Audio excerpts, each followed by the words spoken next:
This is a visionless budget. We are not surprised at the Prime Minister. He had no choice with elections coming. This is a pattern of the Prime Minister before general elections. He did this in 1997 and again in 2002, and he is doing it again.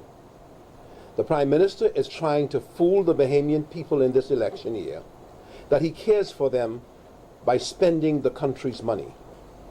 What is glaring is there is nothing in this budget to address the issue of crime. Here we have a situation where a robbery has just taken place in broad daylight in our capital city. 48 murders for the year. 368 murders since the F&M came to power. And the Prime Minister has nothing to say about crime and how to solve that problem. With respect to the communications itself, we warn the government that whatever jobs and funding is available to help the people of the country, it must be administered without political discrimination.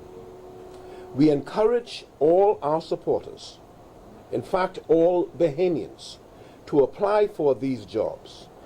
We will monitor the administration of these jobs scrupulously and will raise the alarm if there is any discrimination against PLPs or people who are not F&M. The history of this F&M government is to use the public purse to fix up F&M supporters and discriminate against those who do not support them. We have been calling for these job training initiatives since the Stop, Review and Cancel program of the F&M. Mechanisms must be in place to ensure that all Bahamians are treated fairly and not have the requirement of going to their Member of Parliament in order to get the jobs and the money. We would like to put into context the background to the story of employment in the country. Since the F&M came to power, some 25,000 students have left school, and most certainly that will be true by July of this year. So the public must judge this program announced today of 3,000 persons to be trained against those numbers. Further, this budget statement does not address the thousands of people who were laid off and have given up looking for work since the F&M came into office. There are about 45,000 persons unemployed and underemployed, and the government's proposals merely address the tip of the iceberg. Secondly, we are concerned of the changes in the figures on the national economy of the Bahamas. Our own experts will be studying these issues and responding appropriately. We also note that the Prime Minister is unable to offer any prediction that unemployment will change. His statement shows that there will continue to be high unemployment in the country. We are not surprised. As usual, we saw no plan to solve this problem in the long term. This admission in and of itself is an admission of failure by the Prime Minister in managing the country's economy. Not only that, the Prime Minister acknowledged the success of the economic policies of my government when he says, as he did today in his communication, he can only accomplish what he wants because of the, and I quote, fiscal headroom established through prudent economic and fiscal policies. And I might say prudent fiscal policies put in place by my government that he inherited. The news about public service is also not a surprise. The Prime Minister had no choice. The public service needs relief. Too little, too late. What else can one say in response to the budget communication? If you want to know this government's real values, their real priorities, look to the budgets they produce when elections are not looming. Even this, their best effort to regain the trust of voters, trust that they have spent years squandering, is too little, and it is certainly too late. Because in nearly every corner of our nation today, there is unprecedented suffering. Bahamians today are feeling the consequences of inaccurate forecasting, increased taxes, a struggling economy, and few job opportunities. The FNM has mismanaged this economy, and the Bahamian people are paying the consequences. We are reminded yet again about the world's economy. Although in many countries the recovery began long ago.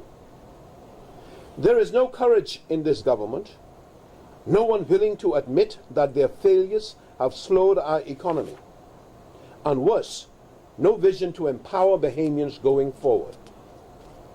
Last year, we warned the government that their schemes to raise taxes amounted to courting disaster. The revenue outcomes are exactly as we predicted. There is a sea of red ink, the result of failed tax policies that did not grow the economy.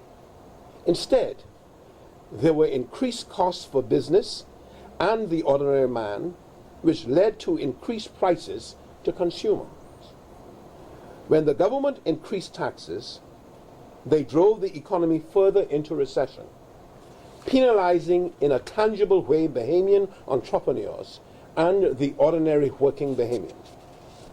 This government raised your taxes, took your money, and is now asking you to be grateful that they're giving some of it back to you. That's what today's budget communication amounted to. A political plea for your support, paid for by your money. It is not surprising that the Minister of Finance would try to claim that he has done a good job. The question we ask, however, is a good job for whom? It may be over the special interest friends. I should say, the recession itself may be over for the special interest friends who have benefited disproportionately from this government's policies. However, on the ground there has been increased poverty, increased hunger, homelessness, and hopelessness. Nothing in this budget indicates that the government truly appreciates the seriousness of the crisis or its effects on the vast majority of Bahamians they claim to represent.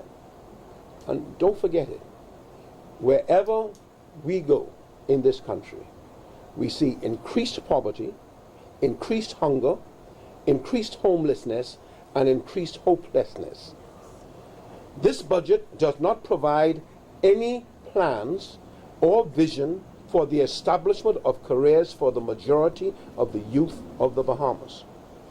We heard short-term proposals for temporary employment for some, but we did not hear any vision as to the opportunities for the majority of our youth to establish and grow their careers to ultimately become entrepreneurs and owners of the economy of the Bahamas.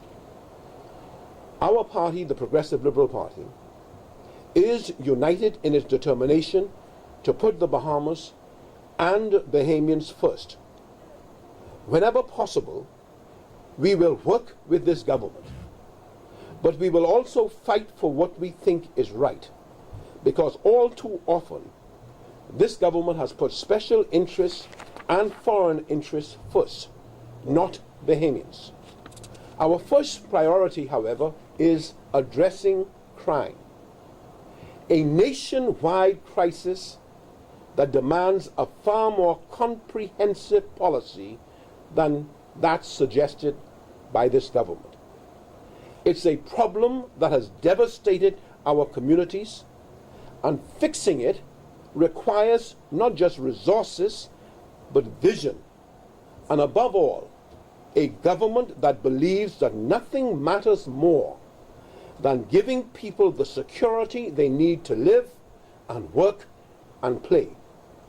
In addition, we will be fighting for a comprehensive jobs program to put the young people of the country to work.